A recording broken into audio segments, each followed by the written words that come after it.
ভগবান এখানে তিন প্রকার গোপীদের নিয়ে রাসলীলা করলেন। এখানে কারা কারা উপস্থিত ছিলেন? সাধন সিদ্ধা, কৃপা সিদ্ধা আর হলেন নৃত্য সিদ্ধা। সাধন সিদ্ধা গোপী যারা সাধনায় সিদ্ধি লাভ করেছে, সাধনায় সিদ্ধি লাভ করেছিলেন, তারা হলেন সাধন সিদ্ধা গোপী। যারা সেই রাম অবতারে দণ্ডকারণ্যের মধ্যে সেই বালকহীন মুনিগণ দিব্য তপস্যা করছেন ভগবানের জন্য, তারা ভগবান রামচন্দ্রকে দেখেনি, রাম নাম শুনেছে। কেন? রামের জন্মের ৭,০০০ বছর আগে রামায়ণ রচনা হয়েছে, তাই তারা রাম নাম শুনেছে, কিন্তু রামচন্দ্র প্রভুকে দেখেনি। তাই রামচন্দ্র প্রভুকে দেখবার আশায় তারা দণ্ডকারণ্যের মধ্যে তপস্যা করছে। কোনদিন কি প্রভু রাম এই বনে আসবে না? আমাদের সাধনায় প্রসন্ন হয়ে তুষ্ট হয়ে আমাদের দর্শন দেবে না? দেখুন, আমরা রামায়ণে পাই যে রামায়ণে পাই রামচন্দ্রের মাতা তিনজন। দশরথ রাজার তিনটি পত্নী ছিল, কৌশল্যা, কৈকেয়ী আর সুমিত্রা। তাহলে কৌশল্যা, কৈকেয়ী তিন রানী, সুমিত্রা, এদের মধ্যে একবার রাজা দশরথ অসুস্থ হলে সেই কৈকেয়ী দেবী খুব সেবা শুশ্রূষা করেছিলেন। সেদিন রাজা দশরথ তার সেবা শুশ্রূষায় প্রসন্ন হয়ে বলল, বলো কৈকেয়ী, তুমি কি বর চাও আমার কাছে? আমি বর যা চাইব এখন নয়, আমি সময় মতো চেয়ে নেব। ঠিক আছে, সময় মতো বর চেয়ে নেবেন। দেখতে দেখতে অনেক দিন অতিবাহিত হয়ে গেল। রাম, লক্ষ্মণ, ভরত, শত্রুঘ্ন চারি রূপে ভগবান জগতে অবতীর্ণ হলেন। রামচন্দ্র হলেন বড় পুত্র, তাই রাজার পরে রাজ সিংহাসনে তার বড় পুত্রই অধিকারী।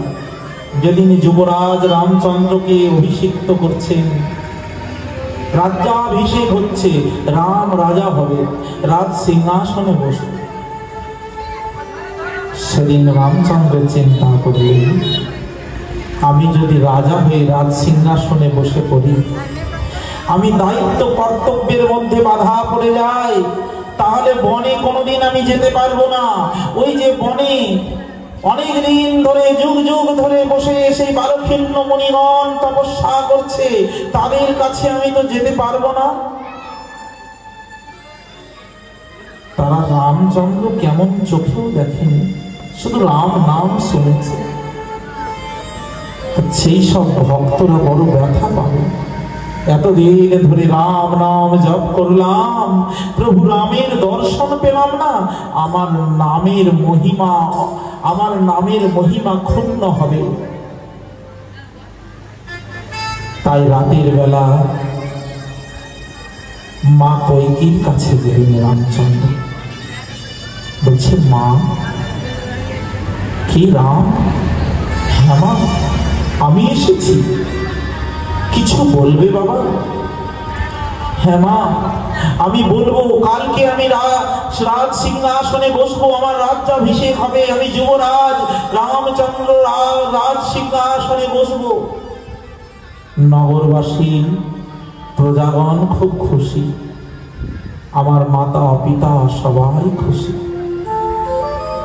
কিন্তু মা, আমি যদি রাজা হয়ে রাজ সিংহাসনে বসি, কত জীব জন্তু কীট পতঙ্গ মুনি ঋষি সাধু সন্ত বনে বসে বসে কাঁদছে প্রভু রামকে দেখবে বলে, প্রভু রামচন্দ্রের দর্শন পাবে বলে।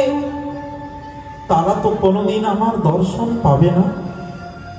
তাই মা, এই সেই সুযোগ এসেছে, তুমি একমাত্র পারো আমাকে সেই সুযোগ দান করতে।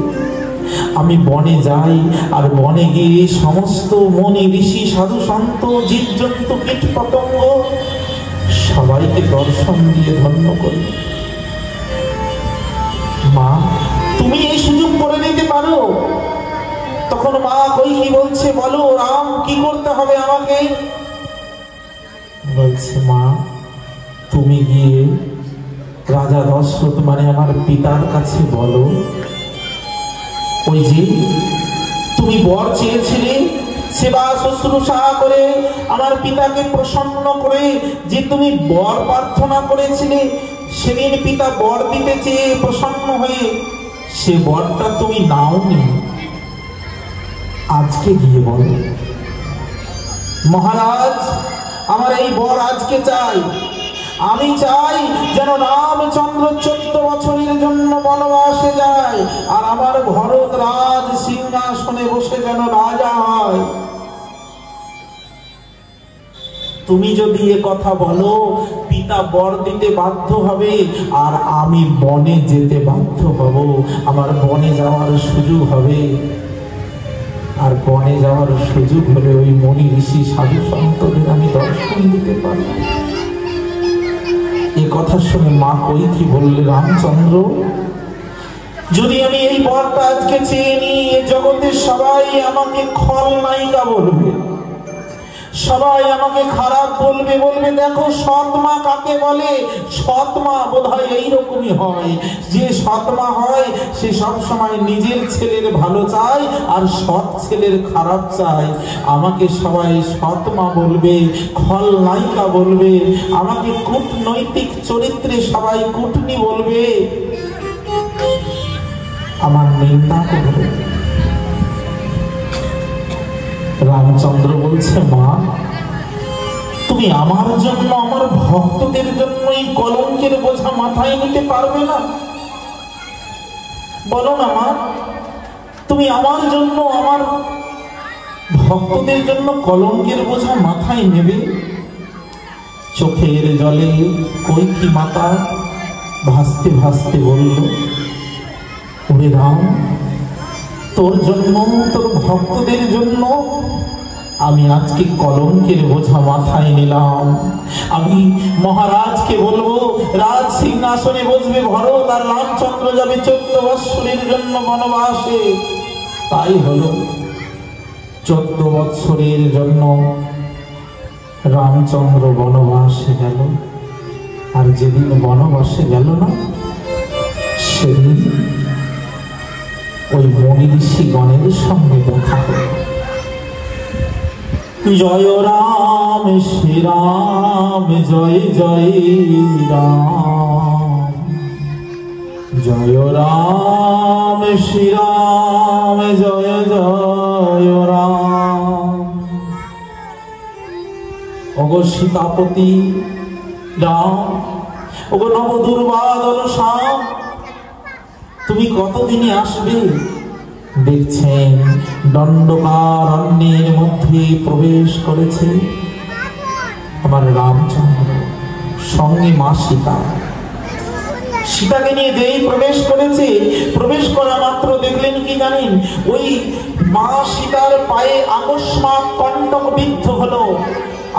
প্রভু রাম, প্রভু, আর আমি পারছি না পথ চলতে, আমার পায়ে কণ্টক বিদ্ধ হয়েছে।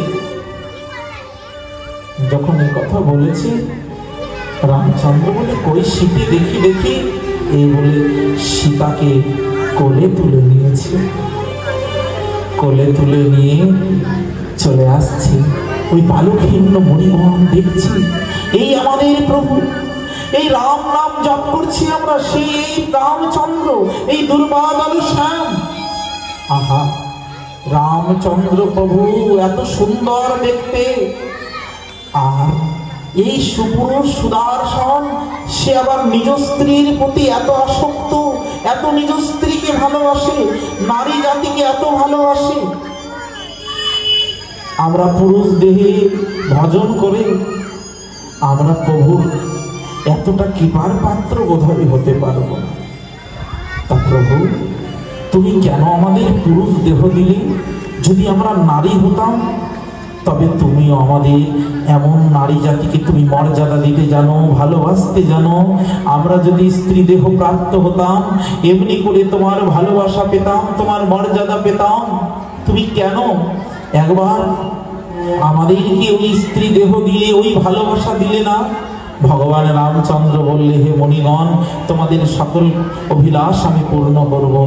আগত দাপর যুগে আমি কৃষ্ণ হয়ে বৃন্দাবনে অবতীর্ণ হব, আর তোমরা সেদিন হবে ব্রজগোপী, আর তোমাদের নিয়ে আমি বৃন্দাবনে রাসলীলা করব। সেদিনে তোমাদের মনোবাসনা পূর্ণ হবে। এই হলো সাধন সিদ্ধান্ত।